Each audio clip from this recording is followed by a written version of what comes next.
na ako kailangan magpapogi kasi sa araw-araw. Alam ko na nagpogi ako.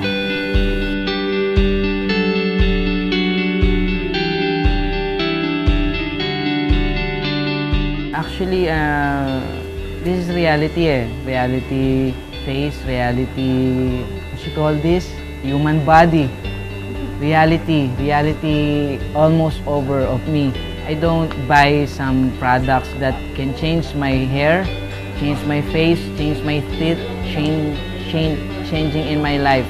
I was not so happy being lonely, living without you.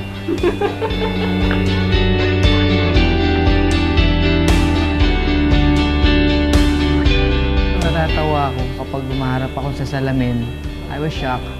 Ito pala yung mukha ko na hindi ko na pwedeng palitan. Ito yung binigay ni Jesus Christ for me. Thanks, Jesus Christ, for my face.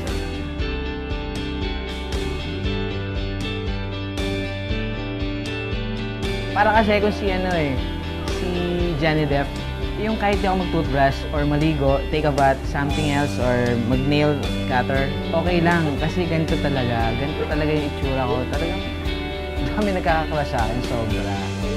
Oo naman. Dami! Mas makakaget ka agad ng chicks kapag ikaw ay nakakatawa ka. Naniniwala ako sa ganung pagkakataon.